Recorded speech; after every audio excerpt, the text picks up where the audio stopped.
Baba is a double standard man, living a fake life.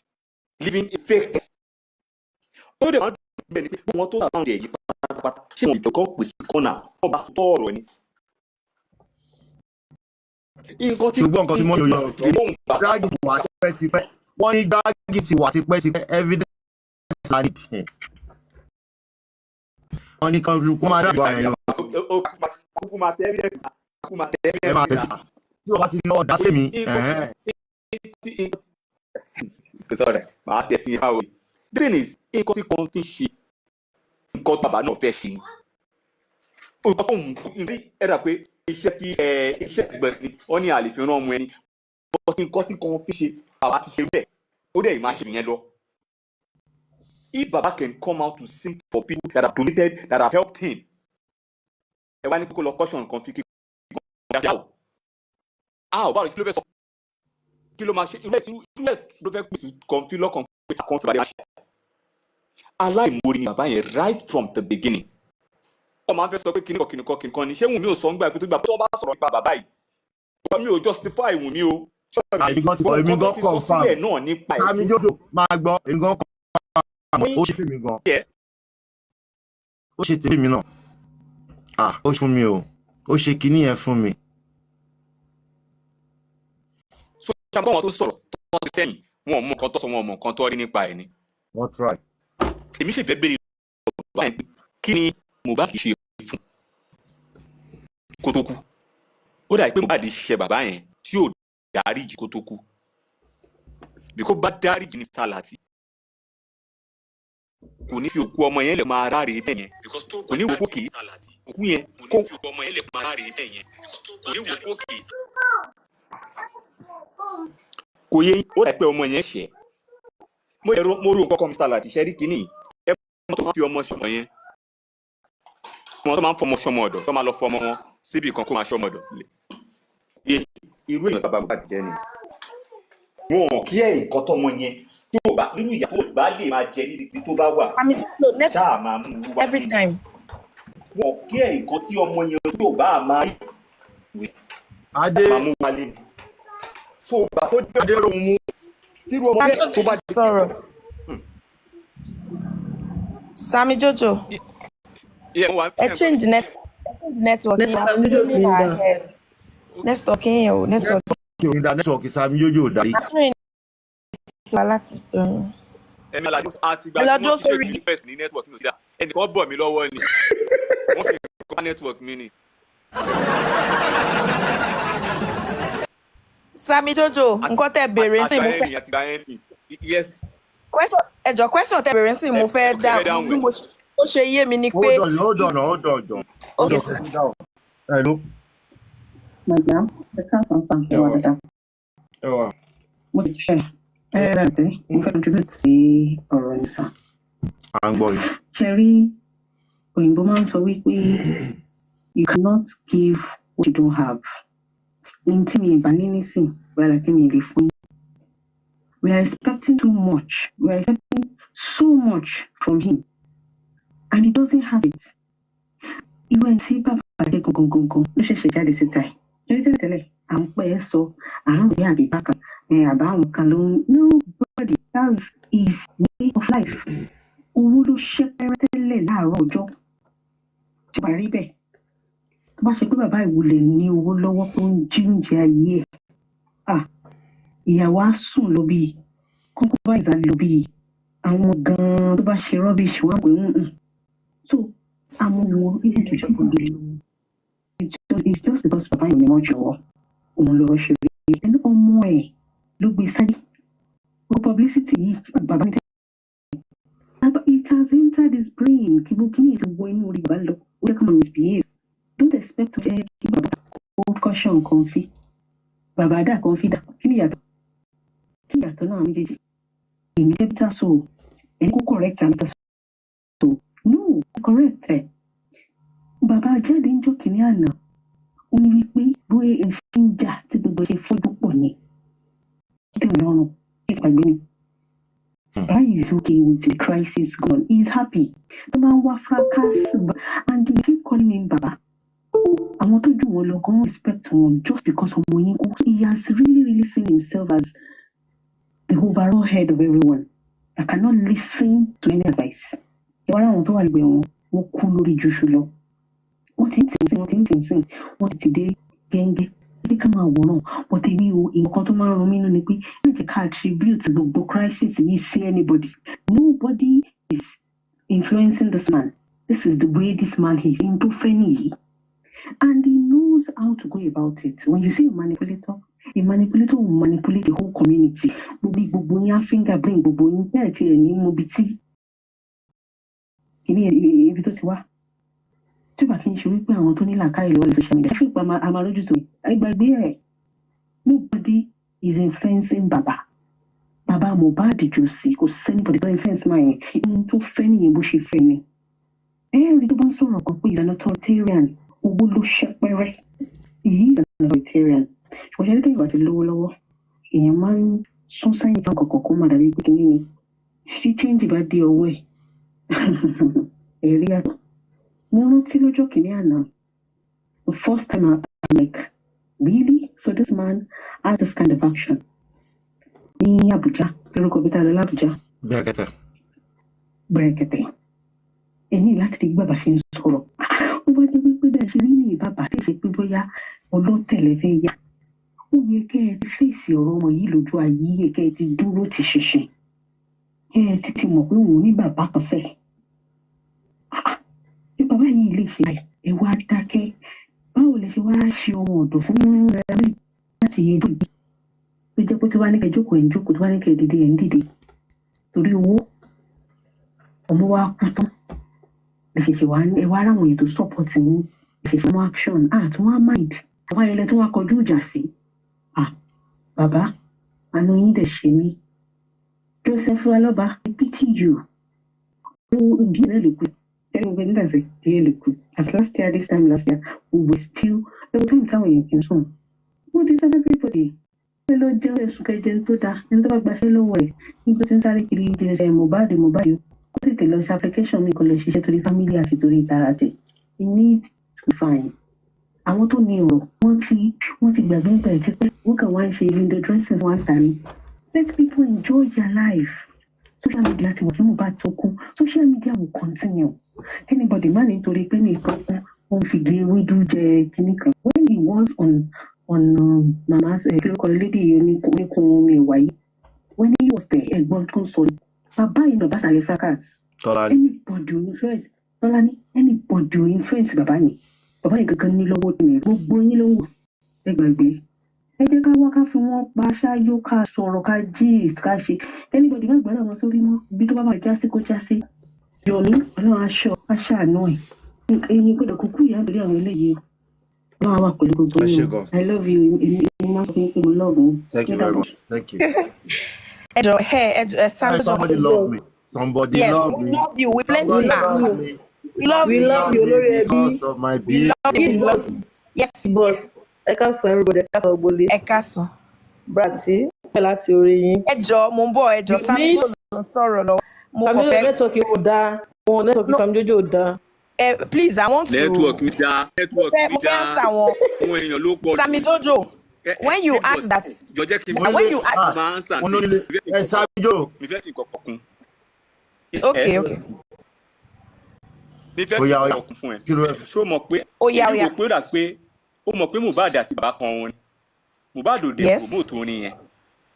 Kí lè bóyá inú yẹn ń bí bàbá yẹn nú sí ọ yẹn tó fi lè wá sọ pé òun ní ògo Mohbad lọ pé òun ní fírèmù àbí tá a bá mú ká fi yíra wọn tó lè mú kó sọ pé ògo ni Mohbad ń lò. ìyẹn ọ̀tọ̀ọ̀tún nìyẹn bọ́ nǹkan tẹ́mi fẹ́ sọ ni pé sherry initially Mohbad ò ṣe bàbá and that was when he was still young, when he was living with the man, nígbà tó ń kó wọn káàkiri, that was nǹkan onímọ̀lò initial fún, but eventually, alright, ó ṣe bàbá, initially ṣe bàbá, eventually ó ṣe bàbá, and that was when ìgbà tí Mohbad ti dá dúró, tó ti ń dẹni tó níyàwó, tó ti di pé àwọn family ìyàwó ẹ̀ wọ́n ti ń ní say lórí àwọn nǹkan tó ní, bíi pé kó máa bára properties, bíi kó mọ̀ ju bàbá lọ, ṣe understand àtìgbà yẹn ni ẹ̀ṣẹ̀ yẹn ti ń bẹ̀rẹ̀ díẹ̀díẹ̀ but nítorí irú èèyàn tí bàbá jẹ́ ṣe guess bàbá ò lè fi ìfẹ́ correct èèyàn ó ti show nínú ìwà wọn psychologically bàbá cannot correct anybody with love bàbá náà wá ń gbé sínú ṣé ẹ mọ̀ pé tí ìbínú bá ti ń pọ̀ tó ń pọ̀ léraléra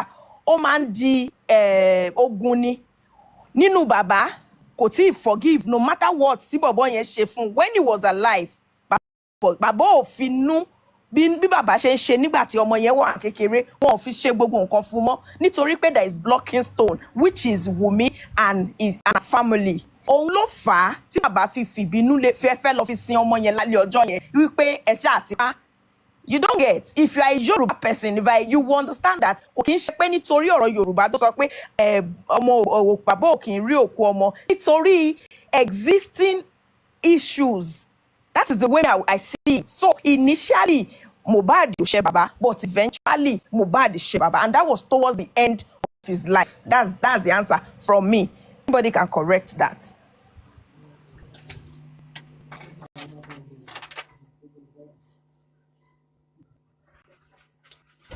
Sam Jojo, if you're not there, log. Let's have you. Rala, let me fẹ́ bá sọ̀rọ̀ lẹ́ni because wọ́n ti wọ̀n sí lórí ìjókòó mọ́. Kí ló ṣẹlẹ̀? Nítorí ọ̀rọ̀ bàbá yìí Rala ti ṣe ọ̀pọ̀ èèyàn I swear to God and especially ó yẹ kí bọ́dà láti ṣe apology fún àwọn èèyàn tí bọ́dà láti ti ara wọn ṣe sí bàbá nípa ẹ má sọ̀rọ̀ ẹnu yín nípa ẹ má bú bàbá nípa kí ló rárá ẹ̀mí bàbá ò ṣe kinní kan most àwọn èèyàn àìmọye àwọn tẹ́gbọ́ wọn ń bínú sí yẹn and Yorùbá máa sọ pé ọ̀rọ̀ àgbà tí ò bá ṣe lówùrọ̀ ni dandan ni kó ṣe ní ọjọ́ alẹ́ and tí ẹ bá tún bá ń báyọ̀ ní ọ̀rẹ́ àbí ẹjọ́ ń bára ẹ by call ni o pé kinní we have to be studying ourselves tí a bá study ara wa àbí à ń fi ọwọ́ da akọ ẹ̀rí ṣe èèyàn ẹ wá ń fi ọwọ́ bò mọ́lẹ̀ irú nǹkan tí ó máa ń já sí òun ni ọ̀rọ̀ bàbá yìí já sí. I can remember dáadáa pé mọ́tẹ́ni wọn lógo ó ti ń pariwo bàbá yìí láti early last year pé Josie nǹkan bàbá tó ti fẹ́ wá put bàbá to correction but due to pé blind love emotional tí everybody wá ti bọ ọ̀rọ̀ bàbá yìí we don't see it wípé nǹkan tí bàbá ń ṣe kò dára rárá ń gbà yẹn wípé bàbá yìí is a manipulator bàbá yìí fraudster owó bàbá sọ pé èèyàn tí ò ní lówó ẹ̀ tí lè mọ̀wọ́ ẹ̀ kó ṣéǹjì kan lọ́wọ́ ẹ̀ máa rí tó máa yẹ kó wings sápá tó máa yẹ gbé ìyẹ̀wọ̀ òun ní ọ̀rọ̀ bàbá kò sí ẹnìkan kan tó ń kọ́ bá pé bàbá kinní kan kò sí anybody tó ń kọ́ bàbá pé bàbá wà kan ìwà nù bàbá òun ni bàbá ń wù ìwà tó wà nínú bàbá ni bàbá ń wù jáde I swear to God and nípa tí ọ̀rọ̀ Naira Marley ò ṣe Naira Marley ẹ wò pé ibi tí bàbá tó padà lọ sí orí Naira Marley ni bàbá tó ń padà lọ sí bàbá tó ń láti ilé ọjọ́ ayé ẹ̀ pé Naira Marley kọ́ ló pọ̀ mọ́ òun Naira Marley fi àjùlọ hàn ni why sábà tó wá sọ pé kéde tí wọ́n fi ìfìwọ́lẹ̀ ní court ìgbìlẹ̀ tó fi Sam Larry àti Naira Marley lẹ̀ ní court ibi tí Wunmi gbé wa lọ ibi tí Mohbad gbé wa lọ láti ilẹ̀ òun náà ni bàbá náà tún wá padà sí kò dẹ̀ sí kan tí bàbá tó padà lọ síbẹ̀ òun ni ọ̀rọ̀ tí Naira Marley sọ ní kóòtù ni pé òótọ́ òun jẹ Mohbad lówó bọ̀ owó orin streaming orin tó ṣe tó wà nílẹ̀ bó òun nífẹ̀ẹ́ anybody unless tó bá get justice fún Mohbad ló máa tó mẹni tó máa kó fún òun máa kó fún bàbá o ó ní pé at the right time tó bá ti get justice ẹni tí ó bá tọ́ láti kó fún lòun máa kó fún bàbá dẹ̀ wọ́n pé tó bá lọ jáde fún bí Wunmi tó bá lọ wí ní kéèsì ó ti parí everything nínú ilé wọn ó ti parí gbogbo ẹjọ́ táwọn àrò ó ti parí ẹ̀ ó ti wò pé kò sí kan tó lè jáde láti ibẹ̀ a máa ṣe ní bàǹbà ṣì ní 50-50 ni you take 50 ni òun lọ̀rọ̀ tó wà lẹ́sìn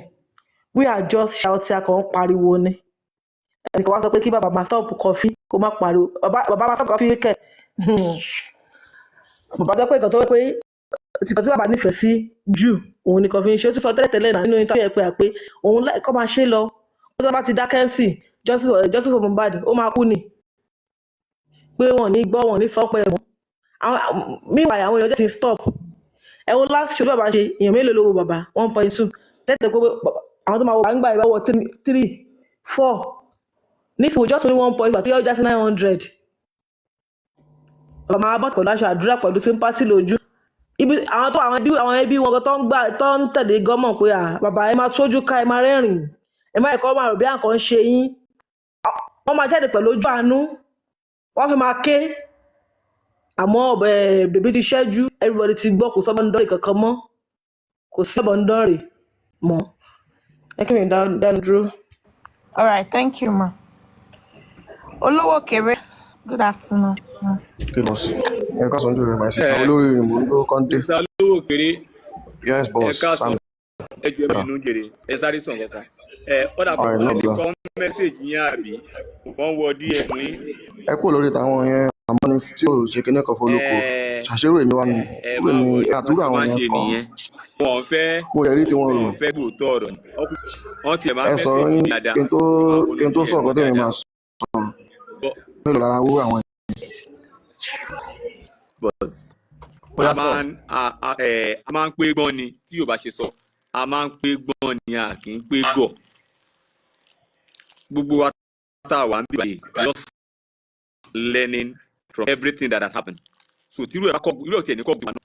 But a ti learn a ti kọ́gbọ́n láti ṣe lára bàbá nìkan lára àwọn tó join ní justice iná wọ́n ṣe a ti learn one thing or another from each other. Ọ̀rọ̀ bàbá kò ṣe èmi ní kàyéfì náà for wọn ọ̀pọ̀lọpọ̀ tó ń ṣe wọ́n ní kàyéfì just because they have so much belief in that man. Mr. Lati kò sí nǹkan kan tó máa jáde díẹ̀ nìyẹn ẹ̀dẹ̀ máa bá àìdíà yẹn ẹ̀dẹ̀ máa gba ara lé ṣé ẹ̀ ń gbọ́ mi ẹ̀ máa gbé ara lé DNA yẹn wọn ní ṣe ìkọ̀kan òdẹ̀ ní jáde ń bẹ̀. Jẹ́ ká gbọ́ bọ̀bọ̀ yìí náà mo ń bọ̀ nù. Pọ́rọ̀ kú mo fẹ́ gbọ́n tó ṣẹlẹ̀ wọ́n mi jójó. Olówó pọ̀rọ̀ kú. Olówó kéré. Olówó pọ̀rọ̀ kú. Olówó kéré. Ó kí gbogbo ilé káàsán ẹ̀kọ́ àtàrà pé ọlọ́run àwọn pẹ̀lú wọn. Tí wọ́n pè níjọ́ yẹn tó sọ̀rọ̀ Damlog ó sọ nǹkan kan ó ní wọ́n máa wá fún ẹ̀. Rántí. Mo rántí ìgbà yẹn sọ. So wà kàn àwọn kan ló máa dẹ́rùbà ní nǹkan tó ju ẹ ti rí nílé ayé wọn ò lè dẹ́rùbà ẹ̀ tí ẹ̀ ní nǹkan tó ju ẹ ti rí ó ti yẹ wọn máa dẹ́rùbà ẹ̀. So kí ló ń ṣẹlẹ̀? So mo kí gbogbo lẹ́ẹ̀kan sí àdẹ́kọ́ àdúró tí pílátífọ́ọ̀mù yìí bá ṣe ń ṣe ọlọ́run máa bá wa ṣe ọlọ́run máa gbà fún wa lágbára lọ́wọ́ lọ. So first èmi ò rí ètò àwọn tó wà yẹn mi ò rí rò serious kò dẹ̀ move mi kò move mi mo ti lọ gbogbo nǹkan tó ń sọ pé èmi wá tí pílátífọ́ọ̀mù láti lèmi ti wá tọrọ owó lèmi ń sọ̀sọ̀kúsọ nípa bàbá Mohbad pé kí lèmi mọ̀ nípa bàbá Mohbad. Yes it's true ẹgbẹ́jọ́ yẹn mo sọ nígbà tí mo sọ̀rọ̀ mo ní mi ò mẹ́ni tẹ̀ nípa bàbá Mohbad ìgbà tí mi jáde ń sìn gbọ́ pé ọ́n ní nǹkan wà tó ń jọba tó kú kankan tó wọ́n ṣe justice fún. So n tí mo dẹ̀ sọ lọ́jọ́ yẹn kò tí ì sí nǹkan tó bá àdín bẹ̀. Mo sì sọ òwà mo ní tí n bá rí dáàdì Mohbad gangan fúnra lára wọn màá confront wọn láti jẹ́ kọ́mọ̀ yìí pé support wọn lórí ikú ọmọ wọn ó kù díẹ̀ káàtó. Ṣé understand? Ṣé màá jẹ́ kọ́mọ̀ yìí pé support wọn lórí ikú ọmọ wọn ó kù díẹ̀ káàtó. Èmi mo sọ̀rọ̀ yìí tó bá lọ pé mo máa ti ìrìn àjò tí mo rìn ọgbà ẹ̀wọ̀n dé bá òbí mi máa jiyàn. Tó máa wọ pé màá dé padà bá ìyá àti bàbá mi máa jiyàn torí bọ́n ṣe dá ìjọ kúrú mi tó báyìí òun ìyá mi faint ń lọlẹ̀ ní street ìdọ́jọ́ èmi mo ṣe wà lórí àìsàn tí ìyá mi sì ń nọ́ọ̀sì àti ń táwọn owó lé lórí ní kọ́ọ̀rọ̀ ẹ̀dá láyé kankan mọ̀ sí fún odidi ọdún 14 kí abiyamọ gbọ́ pé ọ̀pọ̀ ọmọ lójú ayé wọ́n mọ̀ wọ́n bílé. Likewise my dad báwo ni aṣọ ọmọ rẹ̀ lọ́rùn báyìí tó ń sáré tẹ̀lé mọ́tò prison títí ìgbà tí wọ́n rí mọ́tò prison yẹn dì mọ́ ni wọ́n tó padà mo ń wò wọ́n lẹ́lẹ́ báyìí tán yín lẹ́lẹ́ nínú Black Maria tó fi gbé mi lọ. So kílẹ̀ nìkan fẹ́ sọ fún mi tójú tèmi ò tí ì rí mo wá sọ pé kí bàbá yẹn fọwọ́sowọ́pọ̀ pẹ̀lú gbogbo public bí wọ́n ṣe ń fight fún justice yẹn wọ́n máa get justice yìí ọ̀tọ́ máa fà sẹ́yìn wọn lè get justice tá à ń sọ̀rọ̀ nípa yìí. So ìyẹn ló máa jẹ́ kẹ́nìkan wá tó máa sọ pé bí àtòrí pé wọ́n ń dá owó fún ní platform láti èlò jẹ́ kẹ́mi lọ máa sọ fún sọ. mo fọ́n fẹ́ nìyẹn mo wish kẹ́niyẹn wá fèmí gan one on one kó má gbé ti olórí ẹbí sí bíbá kó má gbé wá má kàn sọ̀rọ̀ sínú ayé ẹnìyẹn one on one ni ọ̀rọ̀ ni máa sọ sínú ayé mo ò ní time for anybody mi ò jáde mi ò pa mi ò commit crime mo sọ opinion mi ni tó dẹ̀ jẹ́ òótọ́. So mi ò bẹ̀rù anybody wọn ó sì tó kàn mí pẹ̀lú life anybody so títí bàbá mi dá báàdì àbí òṣèré ìyẹn ohun gbọ́kọ́ tẹ́mi mọ̀ ni pé mo lè sọ̀rọ̀ yìí fún èèyàn kan lálànà tá a sọ mo ní pé platform yìí àti QH radio tẹ́ ẹ̀ sọ yẹn kó jẹ́ pé these two platform nìkan ni wọ́n àti bàrà Yomi break the silent foundation no fight fún justice yìí wọ́n náà wọ́n fẹ́ pé wọ́n fight justice yìí ni wàláì ọlọ́ngbọ́n wọn máa get justice yìí done bí wọ́n ṣe ṣe ọ̀rọ̀ yẹn yamayama yẹn.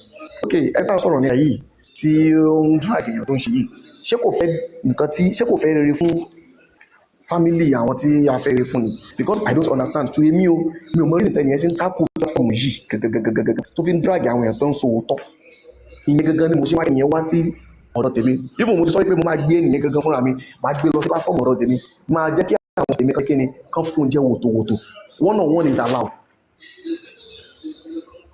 náà rè táwọn abiyamọ ayé àtọ̀run kan bá mi dá sọ̀rọ̀ ayé ẹ̀ sọ̀rọ̀ sínú ayé ẹ̀ nìyẹn. fáwọn àti wọn sílẹ̀ ó ti yẹ kí àwọn àti wọn sílẹ̀. because èèyàn ń sòótọ́ ẹ̀ ń kórìíra àwọn tó ń sọ ẹ̀ ń gbé àwọn tó ń sòótọ́ pẹ̀lú ẹ̀ ìyẹn ń ṣoore leo ẹnu níjẹta ọ̀nà rescue life màmá yẹn nínú platform yìí àti ìgbọ̀n kankan nínú platform tọ̀dọ̀ àwọn èèyàn mi ò tí ì gbọ́ rí tí wọ́n sọ pé ṣe ju pé kán sọ pé wọ́n ń drag èèyàn wọ́n bá tèèyàn jẹ́ wọ́n ń sọ kankan lọ nínú this the same house láàrin 30 minutes wọ́n rí sí $1 million láti save life èèyàn ṣé yẹn lásán. kó tó jáde bá ṣe ń ṣe nìyẹn bá ṣe ń rescue àwọn èèyàn bíi báyìí. yes kán má tiẹ̀ sọ pé kí n ṣe eléyìí tèmi eyewitness lásán tèmi ti rí tí tèmi náà ṣáà wà bẹ́ẹ̀ báyìí mo ṣe mọ iye ìkànnì tí wọ́n fún mi 30 minutes $1 million kò sí nǹkan tó yàn jẹ́ fẹ́ sọ fún mi mọ́ nípa any other person family tí ó ń ràn yàn lọ́wọ́ fáwọn dìde sókè ìní family ilé so tó bá wẹ́ anybody kan lọ sọ so I rest it ó sì kọ́ tó kàn mí pẹ̀lú anybody o ní orí ọ̀rọ̀ Mohbad àbí Mohbad èmi o mi ò lẹ́ni tí ń sọ nípa ìní platform yìí mọ́ mi ò ní sọ màá wà lórí ọwọ́ mi ṣùgbọ́n ẹni tó bá ti mọ̀ kó ṣọ̀ fún one on one kó wá bá èmi ojú bẹ́ẹ̀ lọ. all right má bínú we are mute má bínú sí wọn mo bá wọn bẹ̀bẹ̀ lọ́dọ̀ ẹni ìyá àmọ́ bá fẹ́ pé yẹn sọ̀rọ̀ mo rọ́lá yọ. hello. ẹ káàsán bọ́dà láti. ẹ káàsán. ẹ má bínú mo mà ní question kan tí mo fẹ́ bi gbogbo lẹ́yìn nítorí mo bí mi Kidbox ṣe ń sọ̀rọ̀ some minutes ago mo rò mi ò ríro tó bá dijọ́ Father's Day everybody máa jáde wọ́n á ní dádì àwọn ni the best the same thing Mother's Day náà wọ́n á ní mọ́mí àwọn ni the best ẹjọ́ ta ló wá ná àwọn ìyá àtàwọn bàbá tó ń ṣe rádaràda lórí black cap yìí ṣé wọ́n dá wọn láti tẹ́mù ni. àbí o ẹ bá wa bí wọn o. because tó bá ṣàdé ọjọ́ yẹn náà àwọn tó ní àwọn eléyìí náà wọ́n á ní mọ́mí àwọn is the best dádì àwọn is the best àwọn tawárí tó ń ṣe rádaràda tí wọn ò jẹ́ good legacy fáwọn ọmọ wọn yìí nítorí oníkálukú mọ̀ yẹ tabakàn ṣe mọ́mí dádì oníkálukú mọ̀ àwọn tó bí o.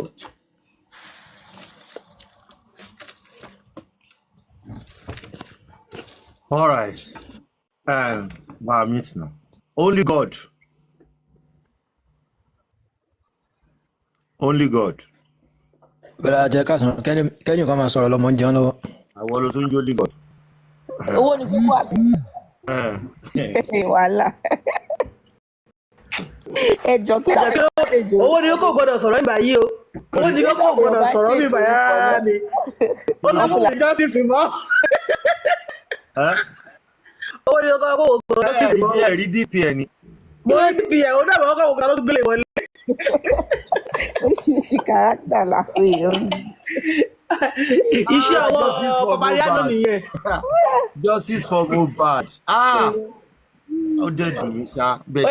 ó yẹ kí justice wọ Guinness Book of Record I swear to God. tó ẹ̀ mo dẹ̀ avoid láti máa bá anybody jà ṣé mi ò avoid kíní pé kí n má bá àwọn èèyàn jà ṣé mi avoid ẹ̀ no ẹ sọ tó tọ́ ẹ̀yin tèmi tẹ́ ẹ mọ̀ yes now. ṣé mi ò dọ̀dẹ̀ tó ẹ̀yin gan fẹ́ sọ pé sáárìndì ni mí brala àti tó ẹ̀bẹ̀rẹ̀ sọ pé àwọn àìmọye àwọn tẹ́ ti ṣẹ̀ pé kẹ́ lọ ṣe public apology fáwọn tẹ́ ti ṣẹ̀ ẹ má mú bàbá o ẹ má mú bàbá o. a ti yanjú yẹn kí ló dé tó ẹ̀ẹ́dẹ̀ lọ́kàn mi má gbélé bùgbà yẹn ẹ lọ́kàn mi má gbélé bùgbà yẹn kẹ wá wọ ẹni tó máa ṣe ṣòfin. kò tẹ̀ síbi tẹ́ ẹ lọ kò tẹ̀ tó kẹ́ ìbágbélé bù. ìyá ẹni jẹjẹ. mo avoid pé kíkiri yẹn má di fracas because fracas ó rọrùn fáwa inú fracas làwa ti wá ẹ lè fi nǹkan kan dẹ́rùbà ẹ wo kẹ́ gbé irun okó mi jáde kò disturb mi towers was mi ní irun okó níta mi ní irun okó níta ẹ get mo dey avoid wọn tó mú ní à mi ẹyin people yìí mi ń gbádùn ẹ rò pé mo gbádùn ẹ wá ń drag mi lájọjọ ẹ wá rò pé bóyá yẹn máa mì mí ẹni ẹ fẹ́ wú platform tẹ fẹ́ wú láti ọjọ́ yìí ló kọ̀ ní òwò àríkókò èèyàn 50 tó ń wò mí mi ní fi justice àjọ máa tá tán síbẹ̀ ni ibi báyìí yẹ tí mọ mẹ̀mẹ̀ èèyàn kọ́kọ́ èmi ni máa decide fúnra mi kì í ṣe ẹ̀yin lẹ máa lé mi èmi ni máa decide bóyá kí n ṣe justice àbí kí n má ṣe mọ́ ẹ̀yin kọ́ lẹ máa lé mi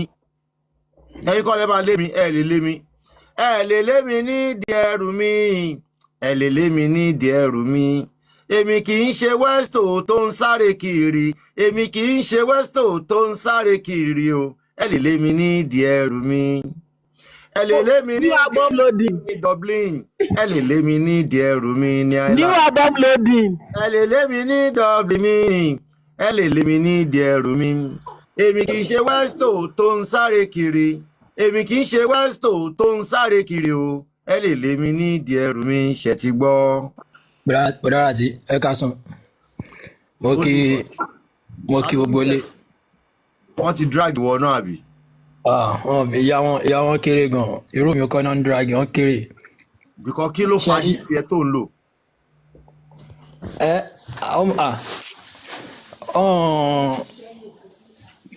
ex girlfriend pàdí mi tí pàdí mi sọ pé ọmọ kú mọ́ nú pé kò wá rí oyún inú ẹ̀ yọ so òun ló sọ wátawàta sí pàdí mi ló jẹ́ kí n lọ lo provide. bóyá ó gbàgbé placenta sínú wọn. nítorí tẹ gbàgbé sínú ẹ̀ ó ju placenta lọ wọ́n gbàgbé placenta gbogbo abẹ́rẹ́ tó fi yọ oyún inú tí ò rí bí náà gbogbo ẹ̀ wọ́n padà rán mọ́ kó hàn rí gbogbo ẹ̀ yọ gbogbo ẹ̀ ó wá ń dààmú kò wá dààmú kùn nìkan ó ń dààmú ọpọlọ ẹ̀. mo wo show kan fi ní orí Facebook ẹ̀ níbi tó ti táàgì mi ohun ẹ̀ ti há ó ti ṣe show fún Fẹ́ràn ohun ti lọ lánàá gbọ́dọ̀ mọ wá ṣe orí iṣẹ́. bàbá ẹ̀ ní Fẹ́ràn jẹ ṣé kò mọ̀. ó ṣe show fún Fẹ́ràn gbogbo voice ẹ̀ ti lọ bẹ́ẹ̀.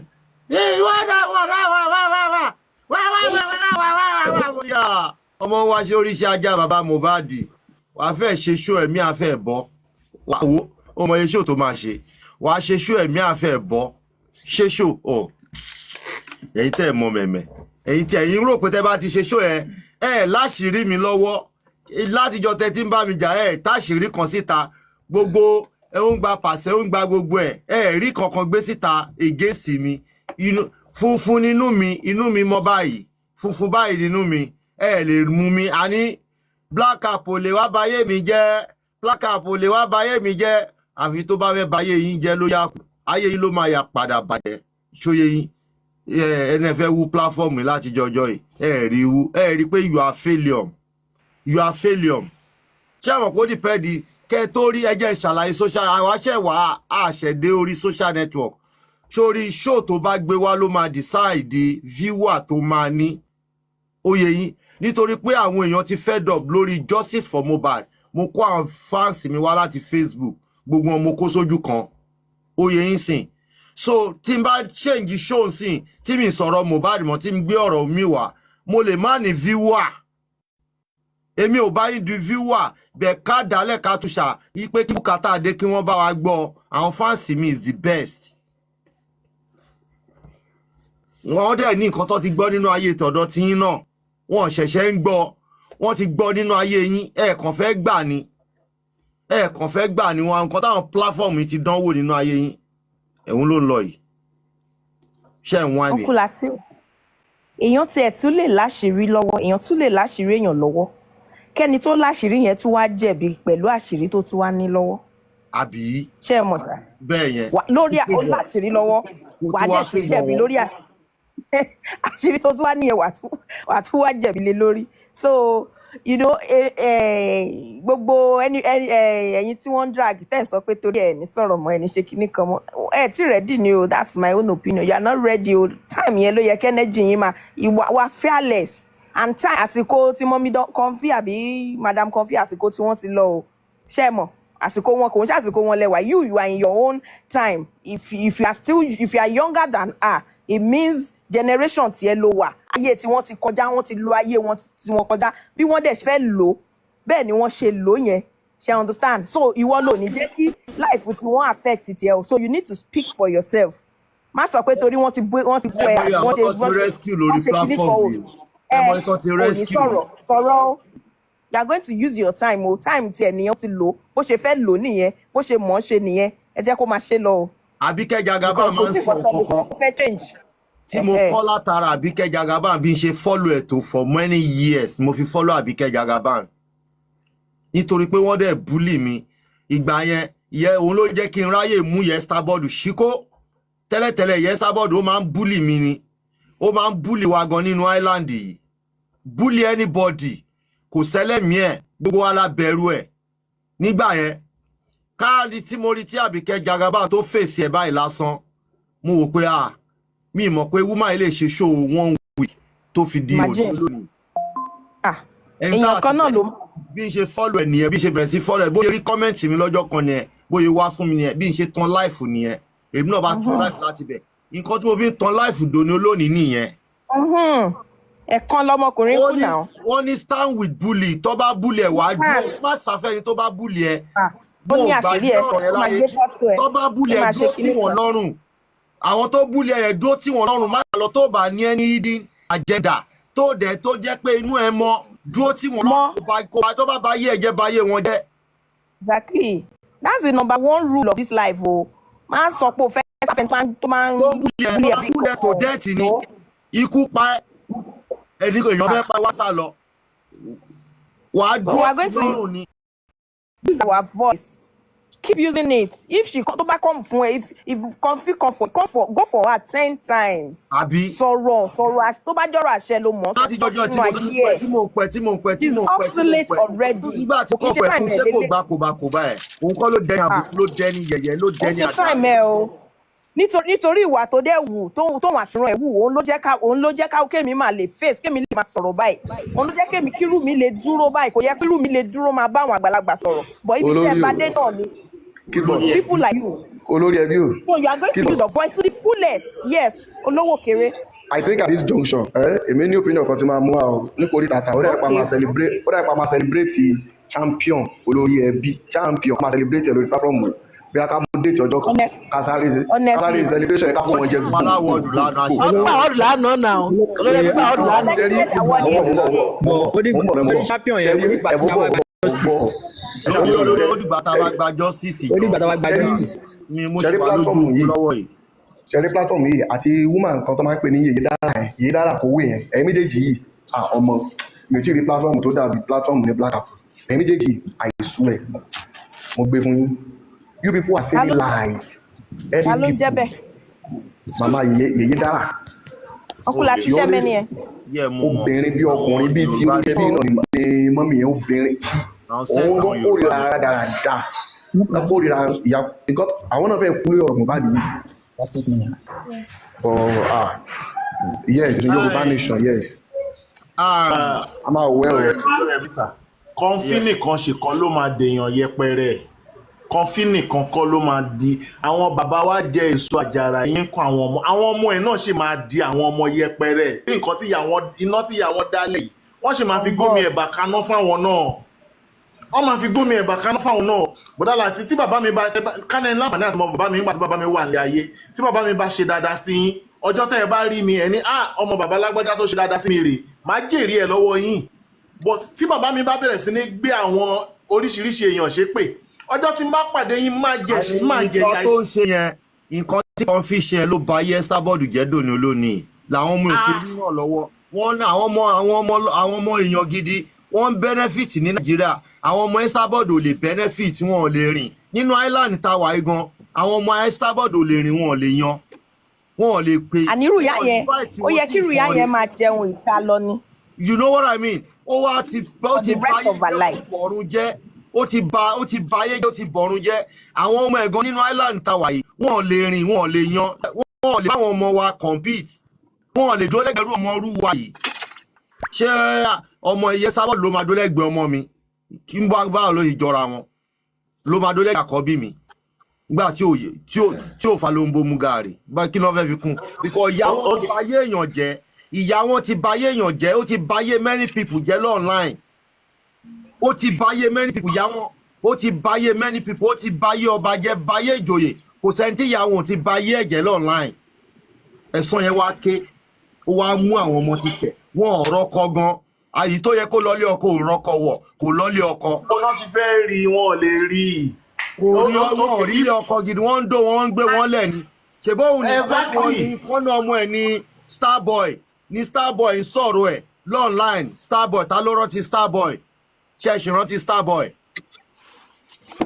tíyẹn gbé òwò ẹ̀ síta nínú ọmọ Estabod ni o ọmọ Estabod ni Starboy ẹni bá rántí Starboy ní kí comment section Starboy á dá fún yín expander á dá fún yín comment section ẹ ti já sí Starboy òun ló ń sọ̀rọ̀ ẹ̀ síta nítorí pé ìyá ẹ̀ ti ba ayé èèyàn jẹ́ kàmá yẹn wá dé bá àwọn ọmọ ẹ̀ kàmá yẹn ó wá dé bá àwọn ọmọ ẹ̀ ẹ̀yìn rò pé gbogbo àwọn tí mò ń ràn lọ́wọ́ àwọn ọmọ mi ni mò ń rà lùbáríkà fún mi ò gba percentage lọ́wọ́ èèyàn rí láyé tèmi Ọlọ́run ní jẹ́ kí n rí kí n ṣoore kí n tún jókòó tì Ọlọ́run ní jẹ́ kí n rí Ọlọ́run ní jẹ́ kí n rí láyé mi bẹ́ẹ̀ tí àwọn ọmọ tèmi lèmi náà ra ìmọ̀ọ́ra ọ̀la mi lẹ̀ lèmi náà ṣe ń ṣèwọ̀nba tí mo lè ṣe in my own way ni mo ṣe ń lo platform yìí bí n ṣe lè lò in my own way. Uncle Lati research ó jẹ́ kó yé wa pé nínú innovation tó sì máa wá sórílẹ̀ àlàyé ṣe rí íńtánẹ́ẹ̀tì ayélujára òun ló ó dàbí 2% of nǹkan tó sì máa ṣẹlẹ̀ ní nǹkan tuntun kí n lò bẹ́ẹ̀ so internet nsìn a lot of people ti fi bá yé ara wọn jẹ́ they don't even know what they are posting. báwo yẹ sáwọn òye dìdàkudà online. wọn tí mọ̀ ó kù díẹ̀. kò jèrè ọmọ àdáyèjì yẹ Estabod ò jèrè ọmọ ó sì náwó lórí àwọn ọmọ ni àwọn ọmọ sì wà nínú ilé council ẹ jẹ́ kí n sáré kọ́ mi nǹkan kan ní àárín olórí ẹ má bínú lórí mọ́mì tẹ́ dárúkọ yẹn ìgbà tí mo wà ní prison uncle mi kan tó rọrùn àti help mi tó jẹ́ kí n sáré tó líǹkì mọ́ màmá Déṣẹ̀wà Kòkà tán wá síbi lọ́jọ́ yẹn màmá Déṣẹ̀wà Kòkà ṣe rántí tán wá síbi ní 3 or 4 days ago nípa kéèsì so wọ́n wá ní pé ìgbà tí wọ́n ríṣì màmá Estabod tẹ́ dárúkọ yẹn pé màmá Estabod yẹn sọ fáwọn pé sọ lórí burúkú làwọn ṣé ọ̀nà sọ pé kí àbúrò yẹn lọ jáde àtẹ̀yìn gbé ẹ̀ kó fèsì judgment yẹn olùpláfọ̀mù ẹ̀fọ́ ọbẹ̀ yẹn láéláé ó fi ń ba ayé èèyàn jẹ́. ó ní tó bá jẹ́ ṣe bá fẹ́ kí n ràn yín lọ́wọ́ àti connect mọ́ gọ́vnà Adémọ́lá Adélékè Òṣè ẹ kọ́kọ́ lọ deposit $2 million náà ẹ bá ti tán kẹ wá kẹ DM mi ẹ send account number mi náà. bó ṣe ń operate ni ẹ̀wọ̀n parọ́. ìgbà tí kéèsì yẹn wá ṣẹlẹ̀ tán tó wá boost social media ó wá rán mẹ́sẹ̀gì yẹn nìyẹn ní DM pé ó sọ pé kéèsì yẹn pé rí ó jẹ́ rí nítòótọ́ pé ṣe lòún rò bí ẹ̀kan ń wáì ní ọpọlọ òun pé àwọn ọmọ Nàìjíríà táyé wọn ti bàjẹ́ tán rí kan ṣe èpè ló ń pè wọ́n nǹkan kan pé àpé òun mọ̀ pé òótọ́ ni òun bá dẹ̀ ti carry out ọ̀rọ̀ yẹn. mo kọ́gbọ́n látara ẹ̀ bó ṣe wà yẹn mo kọ́gbọ́n látara ẹ̀ bíkan nǹkan ti bàjẹ́ nínú ayé ẹ̀ kò mọ̀ pé nǹkan ti bàjẹ́ yan tó wà àdéjọ 62 years tó sì ń ṣe wàhálà lórí ọmọ tó yẹ pé gbogbo àwọn ọmọ wa ló ń ṣe graduation ní Dublin bíbá ẹ̀ gbogbo àwọn ọmọ ọ̀rẹ́ mi ló ń ṣe graduation àwọn ọmọ tí ò rí graduation wọn ò lọ sí school wọn ò kàwé àwọn ọmọ ò kàwé tó bá dẹ̀ bọ́ síta ó máa gbọ́ graduate làwọn ọmọ mi graduate làwọn ọmọ mi graduate làwọn ọmọ mi àwọn ọmọ ò kàwé wọn ní qualification kankan ìyí tó jẹ́ second born ẹ̀ wọ́n ti expel ẹ̀ kó ní school for the year láti nursery náà ti expel ẹ̀ kó ní school ṣé irú ẹni tó expel kó ní school ló máa ṣe graduation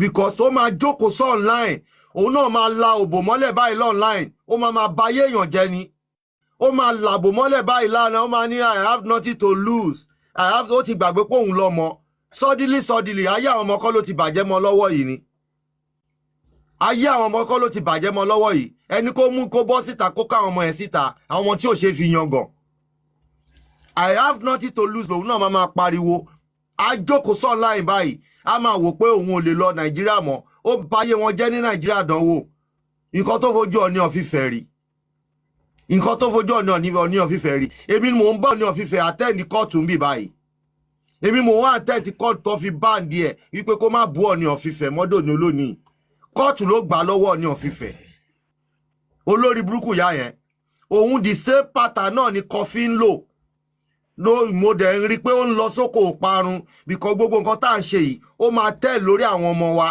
tí n bá gbàbọ̀dè fún justice for Mohbad Ọlọ́run á sọ fẹ́mi náà tó bá yẹ pé mo gbàbọ̀dè fún justice ni pé mo gbàbọ̀dè fún ni Ọlọ́run á sọ fẹ́mi náà tí n bá rò pé Ọlọ́run ò rí mi Ọlọ́run rí mi ìyẹn àdàbí tí n bá gbàbọ̀dè fún justice tó yẹ pé wọn ẹnìkan pè mí lẹ́yìn pé kí n báyé justice jẹ́ rí nìkan ló yà kù bẹ́ẹ̀ tí ò sí yẹn Ọlọ́run á dá mi láàárẹ̀ mi àárẹ̀ àlùbáríkà mi Ọlọ́run á jẹ́ ó lékún ni.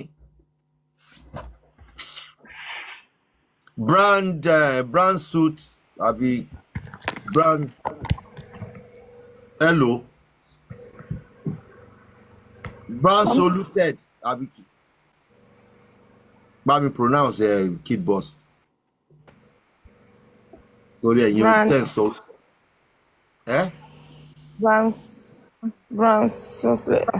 Brands outlet 05 Brands outlet 05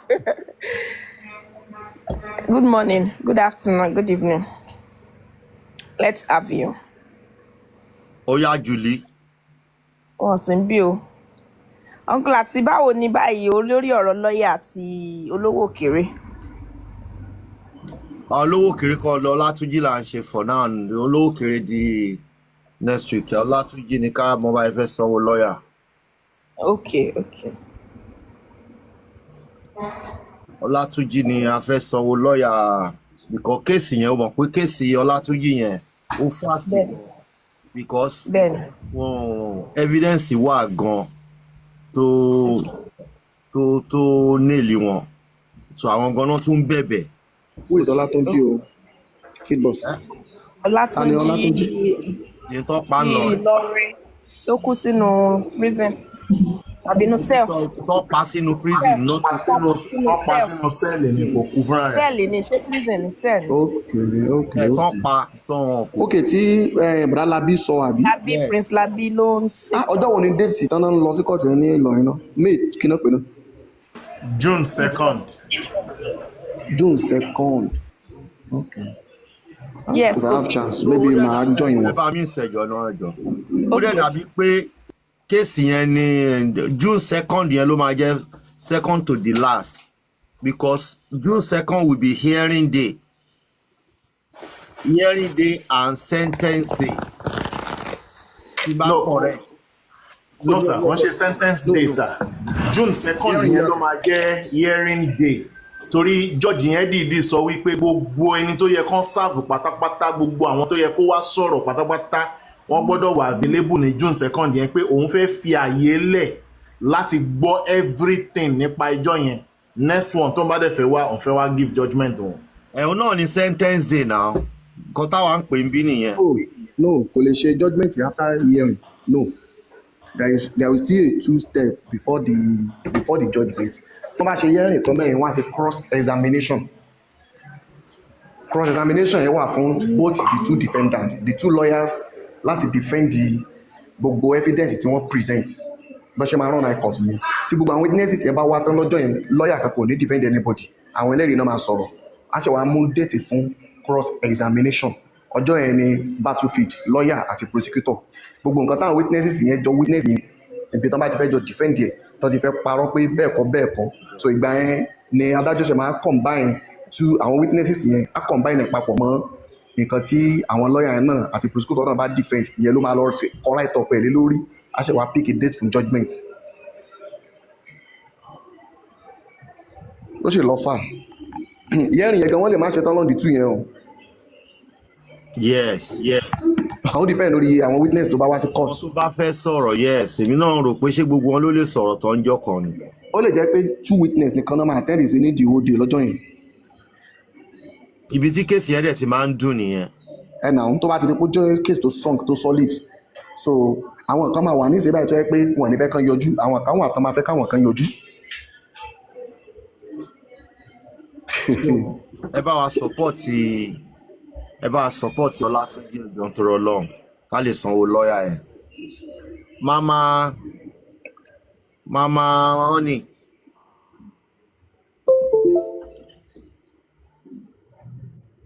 Mama honey, èwo ni Mama honey? Ẹ on mute. Mo yọ lóhùn tìrín. Experience is the best teacher. Kò yẹn ṣe kí ló dé tẹ́bí sọ bẹ́ẹ̀ mà. Nítorí pé wọ́n ti nẹ́ẹ̀sì wọ́ gan ti mọ wà á ti gan mọ pa ẹjọ́ gan pẹ̀lú experience yẹn. Olórí ẹbí tó yẹ pé kò sí pé táìmù tó take me to be sincere lọ́ọ̀mù fẹ́ lọ rí divide to be a criminal defence serious. Torí tó bá pé Nàìjíríà dáa tó bá jẹ́ ìlú Ọlọ́run kéèsì pọ̀ gan-an. Tó bá pé Nàìjíríà dáa Kid Boss máa gbọ́ o tí Nàìjíríà bá dáa tó bá pé Nàìjíríà dáa irú bó ṣe jáde ní prison yẹn ó yẹ kán fẹ́ ṣe ambassador kan ni gọ́vnà yẹn nǹkan tó yẹ kó ṣe láyé ẹ̀ nìyẹn kọ́kàn fẹ́ síbi ambassador kan abẹ́gẹ́t. bẹ́ẹ̀ni. tó bá pé ìlú òyìnbó ni wọ́n fẹ́ jẹ wọ́n á ti fẹ́ joyè pa because o ní experience gan you learn in a hard way you ṣe kí ni you learn in a hard way. but uncle láti ó dàbẹ̀ ni pé personality olówó kéré yìí gangan ni èmi rí pé ó wà okay because àwọn ẹlòmíì máa ń dé tí wọ́n máa tún wá ń yàyàkuyà olówó kéré can you even tell us more about that?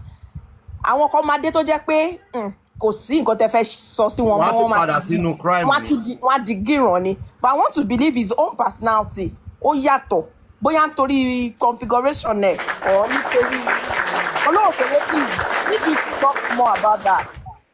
Ṣé ẹ mọ̀ pé wọ́n máa fi ń búyàn gan wọ́n máa fi wọ́n búyàn ní àárín àwùjọ. mi ò lè yàyàkuyà for so many reasons. Mo bọ̀ 1 minute ẹ̀jẹ̀ dín pípọ̀ 1 minute. Mo yọ olóhùn tìrín Mama honey. Ṣé ká sọ? Ọ̀sán yìí wá. Ẹ ká sọ gbogbo lé o. Ọ̀sán yìí olórí ẹbí wa. Àyíká ti mọ́ mi lẹ́yìn ẹ̀gbọ́n mi. Ẹ ká sọ. Bọ́dá láti oyè wọn lẹ́jọ́ lánàá. Tí mi mọ̀. Bọ́dá láti. Yín máa fi mí ṣe yẹ̀yẹ́ nà. Ẹ má bínú ẹdúró ẹjẹ́ ara ẹ̀ náà. Ó ní Kid Boss kí ló dálẹ̀ láàárọ̀ ìdán. So Pamílẹ́rìn. Sorry for olókè ó dọ̀nà àyanjú kankan lọ ọjà parí kéèsì yìí lọ. Bọ́dá láti oyè wọn lẹ́jọ́ lánàá tí mi mọ̀. Mi mọ iye tí mo jẹ o. Fẹ́ẹ́sì tọ́ka lọ́sẹ̀. Best TikToker of the year lọ́jọ́. Mi ò ṣe best TikToker báwo ṣe máa jẹ best TikToker. Ìgbà táwọn ọkọ̀ tẹ̀ jẹ́ náà rẹ̀ mi sọ bẹ́ẹ̀. Bọ́dá la ṣiṣẹ́ wa pa. Ìwọ tó kù tuntun sí òun. Ẹyẹ kú iṣẹ́ tí yóò ṣe gbọ́ mo bá bá yín. Kid Boss ìwọ. Ẹ fi wọlé báyìí máa ṣe nìyẹn. Ẹ má bínú ẹ dúró ṣe lo filter ni. No filter kọ changing voice. Filter ni filter onírúkọ tó fine. Voice changer. Ó ṣe máa lo voice changer fún kiri ṣó jẹ́ blogger ni. Irọ́ o. Bí voice changer bí nìyẹn. It's one in town o. Bọ́dá láti kálàfíà lẹ́wọ̀. Mo ti rí tipẹ́ nìyà. Ok, èmi ni o. Àwọn kan. Wọ́n wà. Wọ́n bí bẹ́ẹ̀. Mo fẹ́ wá sí yọ. Àǹtí mo yọ mo dá yín o. Next week. Mo fẹ́ wá sọ́kà next week. Níbo làdúgbò lẹ́yìn? Ìjókòó mò ń gbé ìjókòó mò ń gbé Vongo. Ẹ má fi mi ṣe yẹ̀yẹ́ náà. Ìyànà yẹn fi bèbí o. Mo fẹ́ láti ló dàbọ̀. Ẹ jẹ́ bọ́lẹ̀ ó ti bú mi. Ẹ má lọ náà, àbúyín náà, cash cruise ni Ẹ náà, ẹ búlì má mi lọ náà. náà. voice Bully ya, ṣe máa bully. ni. ẹjọ kí lèèyàn tó ń wá nínú Mo fámìlì fẹ́ wá tí ò tí sọ́tà ì tó. lẹ́sìn. Oya máa ń ṣó Ọ̀tọ̀ kílẹ̀ wa kò sí. Oríṣiríṣi. bèbí ò mò ń gbé bèbí ò lè mí gbé damlog bèbí ò lè mí gbé Níbo lẹ gbé? bèbí ò Bébí o. aṣọ mọ bàbá o. ẹ mọ bèbí ò lọ́tà olódò Ẹ ṣọ́, ṣé lóòótọ́ ni Damlock bèbí ò lẹ́ ń gbé? bèbí ò mo ti kúkúrú. Wow. Ẹ kó kúrò Damlock tí wá Naija bẹ̀ mí. Àdúgbò mi ni bẹ̀yẹn náà. Yes. Onílé ṣe bá àdúgbò mi ni. mo tún gbélé lóko mo gbélé lóko gan mo gbélé lóko. Ẹ níbo ló lóko? No, oní ológun ló ń tu ni. Irọ́ ẹ ní sùúrù, níbo ló lóko? Ẹ lè gbé lólókò kẹ́ sọ fún mi pé ẹ mọ̀ mí, níbo ló lóko? Ṣé kọ́ máa sọ àdírẹ́sì wọn fún yín ni lórí ìlà báyìí? Má má dá lóhùn. Ẹ díẹ̀ mú wọn. Ẹni táwọn náà mute pa, olóko kẹ̀. wàláì ilé mi lò gbélé lóko. Yeah. Ilé Bello. Ẹjọ Milo ọmọ tó bá yẹn Milo. Damlock ẹjọ ẹ̀wọ̀n mi ẹ má bínú. Ilé Milo. Ekason. Okay, sir. All right, sir. Yeah. Actually, I'm passing across. I think I've been coming across your platform over time. My name is Olajide. I base both in UK and Nigeria.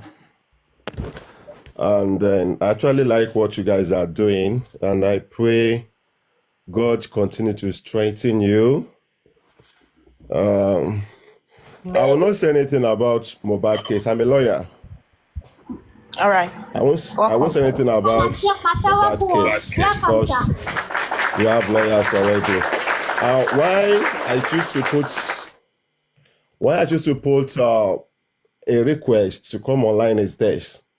I congratulate Olowo Kere once again, and then I heard about how proceedings goes in court. So actually, I've put in my comments.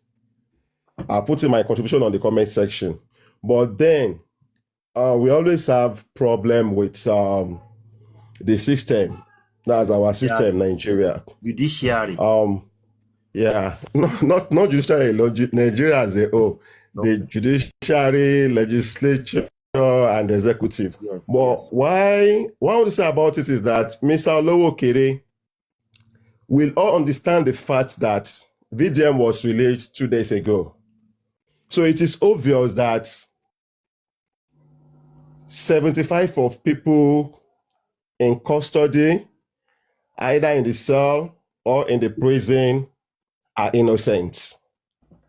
Do you understand? But whenever you find yourself there, even being a lawyer, I recall before I joined the bar, I had the issue that led me to be in the cell for 2 days. So coming out, spending days, years in the prison is just a kind of lesson.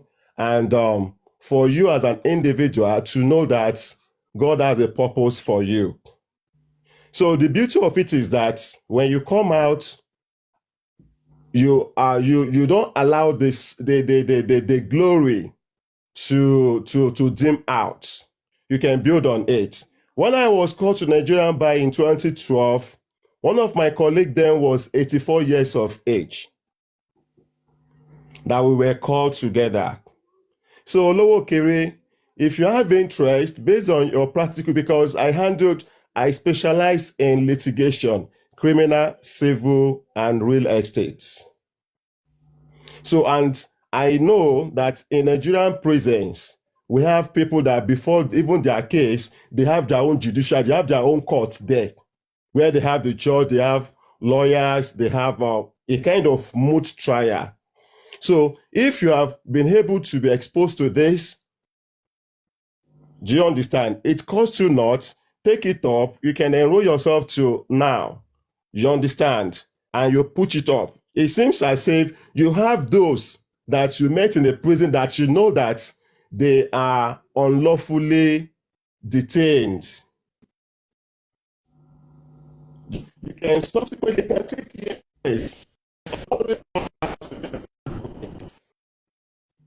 Network. Defend them. How it works? Network in break.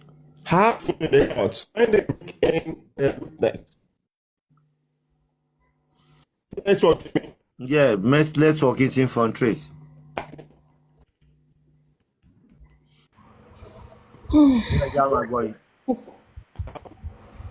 Kid boss, attend to them. Yeah. So, okay. Can you hear me? No one knows tomorrow. Yes, please. You can hear me. Yes, so the idea is that I want to create an impression about them. When they bring witness to the court, each witness will give their own what's it called? Testimony about the case. And after that, the lawyer will close the case for examination in chief.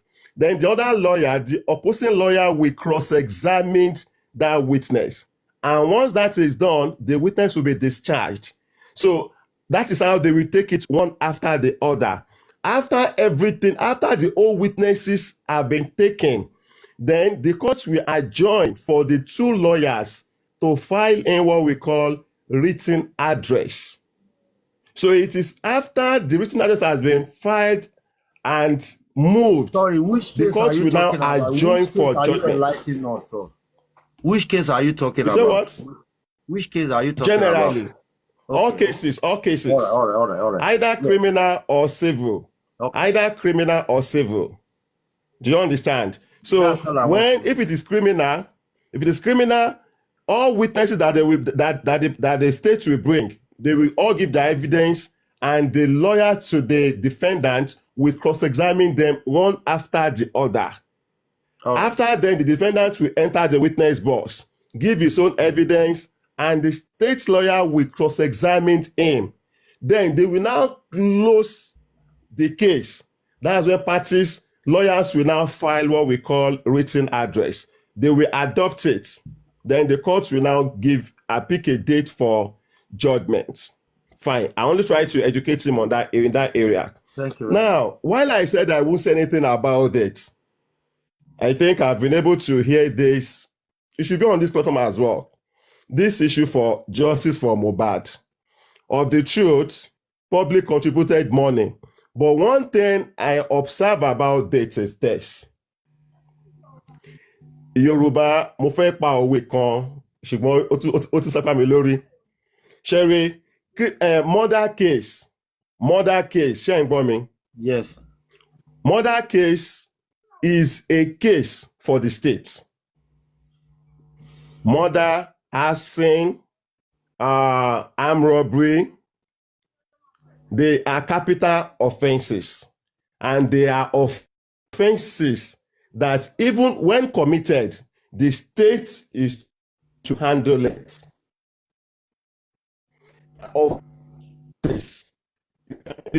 Please let power tap.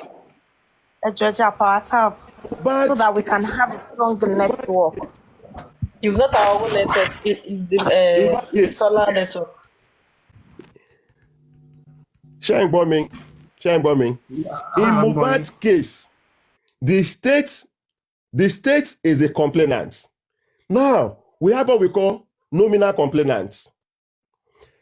Nominal complainants, in most cases, are not relative to the deceased. Now, from all indication, it is so very, very obvious, beyond reasonable doubt, that the nominal complainants in this case are not willing to prosecute this case. They are not willing.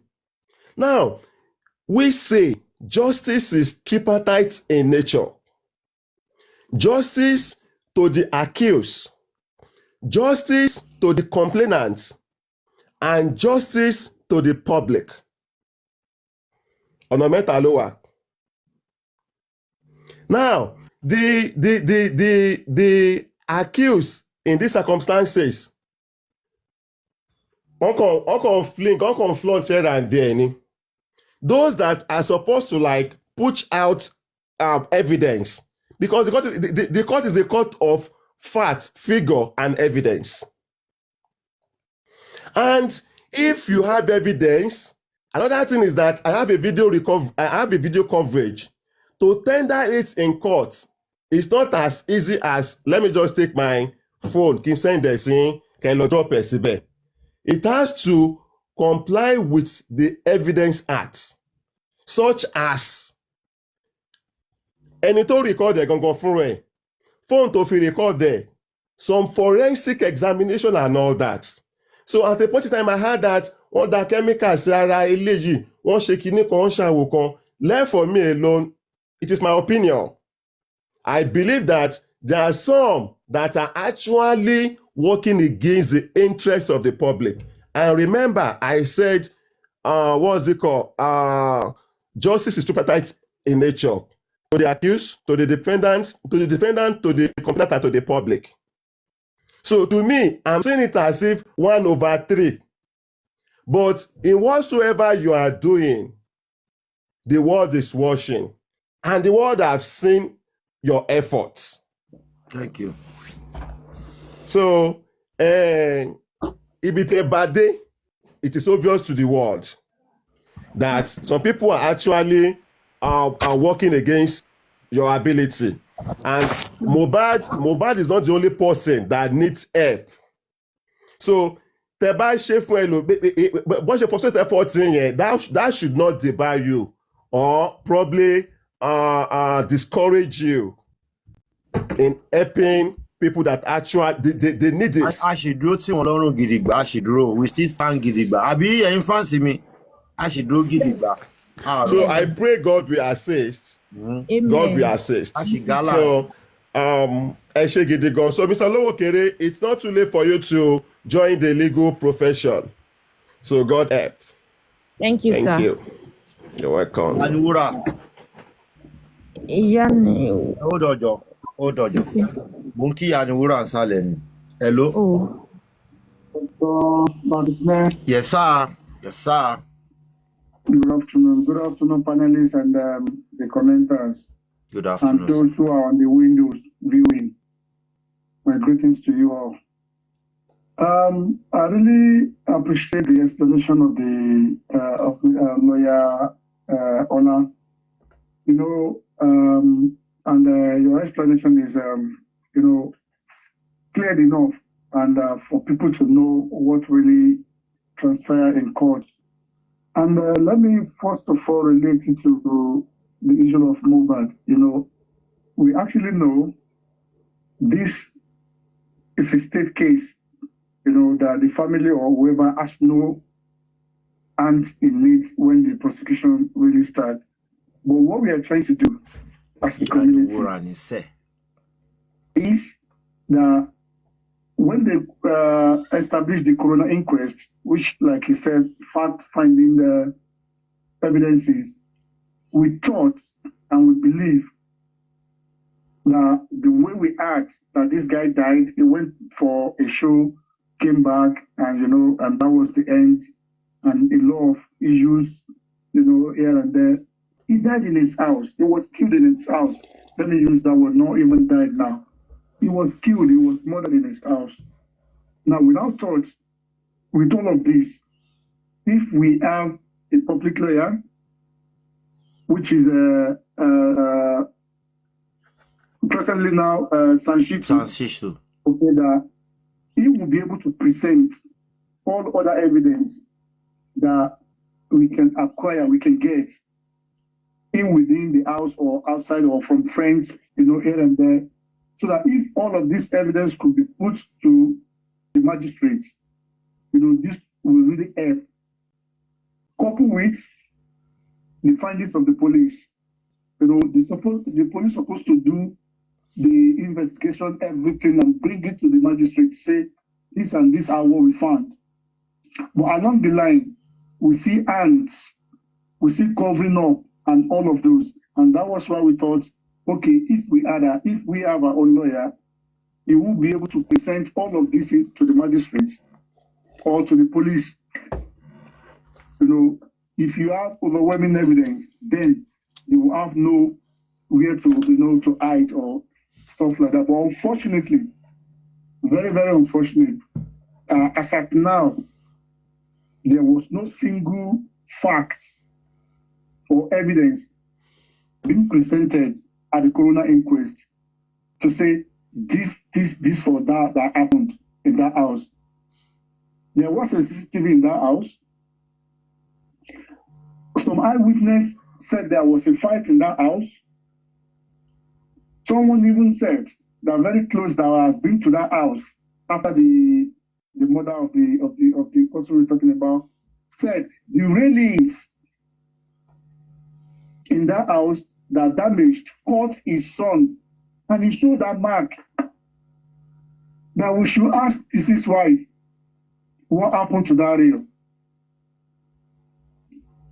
Were this not overwhelming evidence for our sons or whoever the legal team to present to the, what is it called, to the magistrate? But we had nothing. We had nothing. It's civil, it's really painful, you know, that the money the public contributed was just to help. We know it's not our case, but was just to help the masses that this kind of a thing does not exist in our community again, in our country. You know, we want a safer place for our kids, for ourselves, and for everybody at large. But unfortunately, what did we have? It's a pathetic case, you know, but we're still on it and we will not back down till God see us through. So then on the issue of Olatunji, what really different from Olatunji and Mohbad cases and from every other one like a Timothy case as well, is that the family stood as one. Olatunji's mom, brother, father, the immediate family of Olatunji, they said no, they want justice. They were offered money. They were being threatened.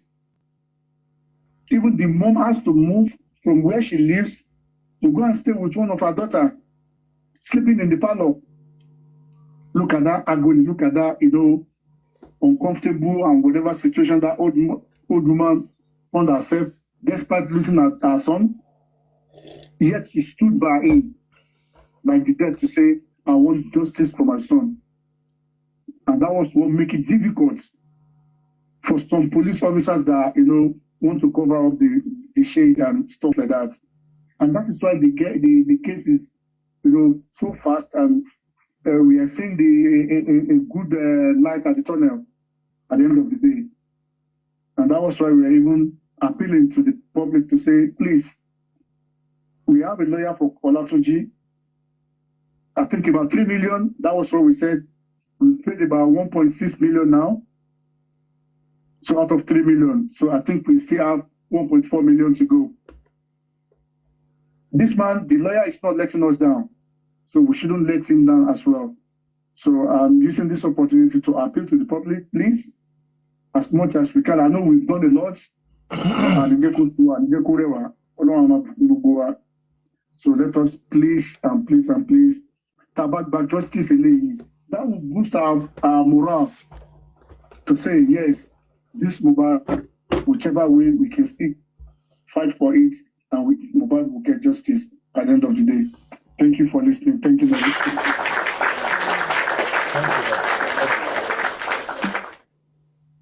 Thank you, Espanda. Okay, Lowo Kere, you wanted to talk the other time. Leo, Jackie Leo sọ̀rọ̀. Okay. What I go put here, somebody? Leo, Yes, sir. How are you? Mo wà pa sà. Thank you Era yesterday. sà. Wọ́n jíṣẹ́ No, fún thank you. Yeah, ẹ̀yin lẹ ṣe jù sir. Thank you very much, and God bless you more and more. This platform will never die. Àwọn tí wọ́n wò pé ó máa wo wọ́n rí the masses love lánàá. Okay ní platform yìí màmá lọ lágbára Ọlọ́run. To keep us, everybody on this platform, Onílé, everyone that shows, Sister Debbie that shows love, massive love, Olowo Okere, thank you very much, and God bless you all. That is just what I came up to say this morning.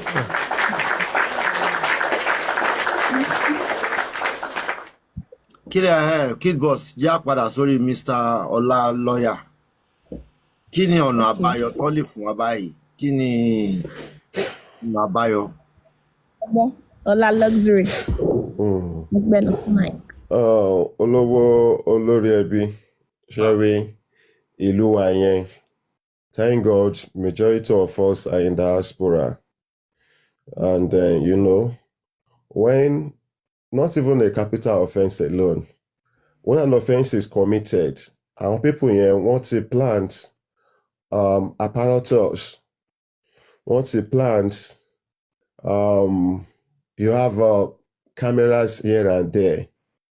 So Jerry, they easily have access to whatever they want to use in the law courts.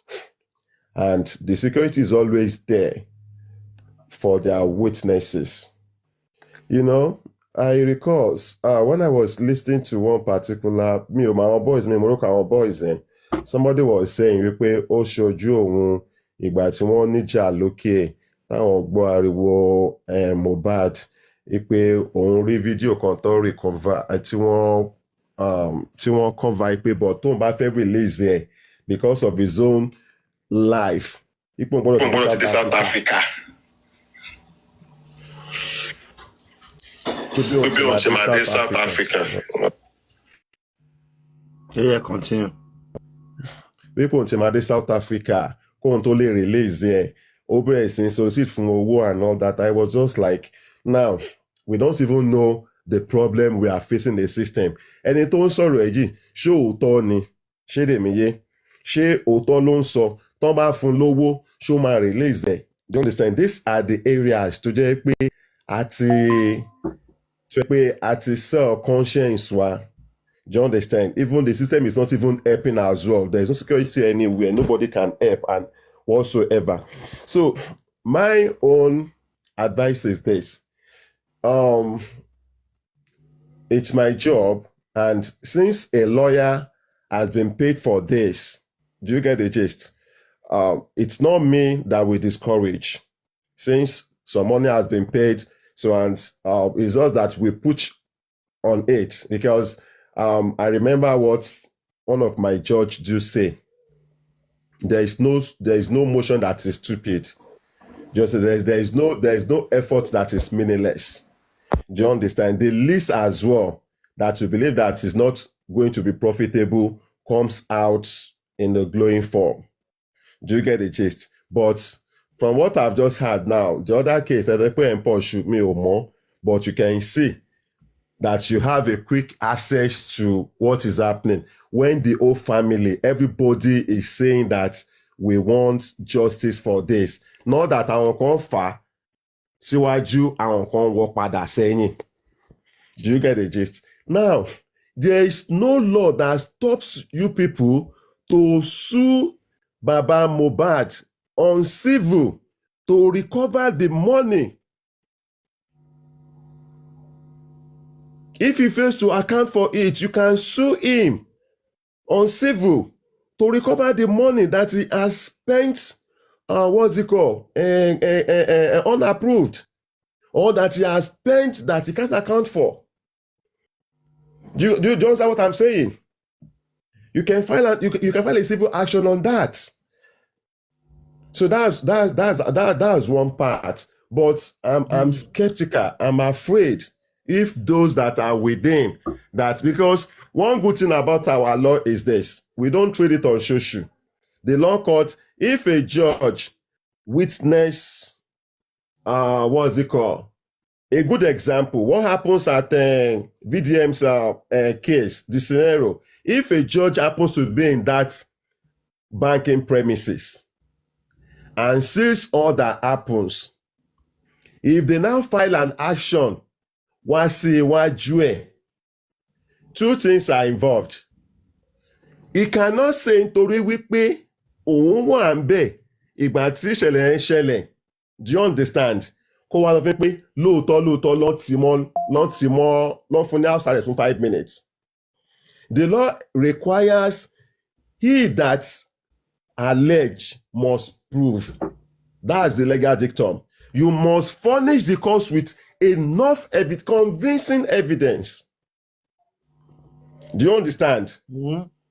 We pay lóòótọ́ this actually happened. Now, when you are talking about this person, anybody, and suspect, who are those? If we have nobody that we can fact to tender all these things, we can prove any allegation in law through confessional statement, eyewitness evidence, or circumstantial evidence. All right. So our constitution around there, those that are okay, fine, this is what we see, this is what I see, or this is what I saw, this person did this person did this. You can stand out to come and say it, but somebody reported to you. Do you understand? Is an hearsay. All right. And hearsay is not admissible in law. So, lórí ọ̀rọ̀ tí Mohbad yẹn, God will strengthen you guys on it. All right. Ẹ ṣé gan. Thank you very much. Ṣé Dákin.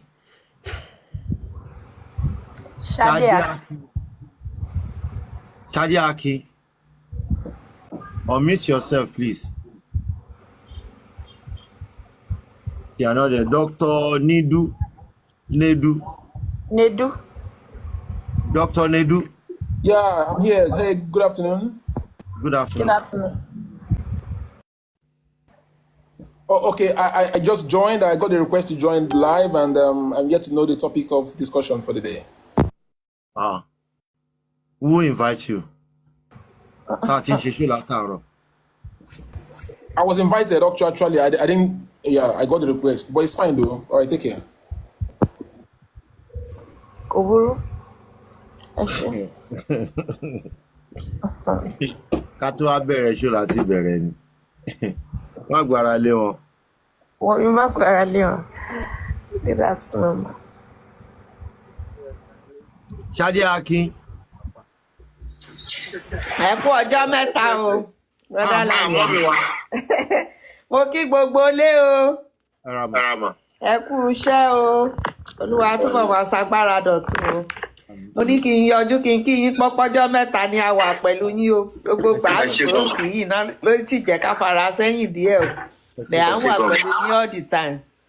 Ṣebí onílé mo kí gbogbo everybody o. Mo ní màá máa yọ sí ilé ẹ̀kọ́ kan màá máa kí yín. Àṣìṣẹ́lẹ̀ lórí lórúkọ Jésù. Ó ga àríta rárá sá sẹ́yìn. Gbàtà ní ṣe la ní ká ṣèrànlọ́wọ́ ká má ṣí ti bàbá gbé gbọ́dọ̀ ti do nígbà àgbò àfọwọ́lẹ́rọ́ ká máa wòye ká máa fàdúrà tí. Kọ́tọ́ sọ́dà. Ọlọ́run á ṣe èyí tó dáa lágbára Ọlọ́run á gbèjà ọmọ ẹni jà. It is well o. Yes. Ṣé ti gbọ́ ẹ ti rí pé ẹ ti lé àwọn èèyàn ẹ ti dẹ́rùbà àwọn èèyàn pẹ̀lú gbogbo bẹ́ẹ̀ ṣe ń ṣe justice yín tó yẹ pé ẹni tó bá sọ̀rọ̀ báyìí ẹ náwó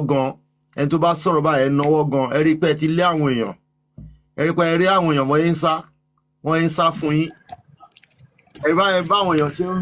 mo ń bọ̀ olórí o mo fẹ́ dá dádì dìlọ yẹn pẹ̀lú àwọn ọ̀rọ̀ kan tó sọ yẹn so bí 10 minutes nsìn máa join padà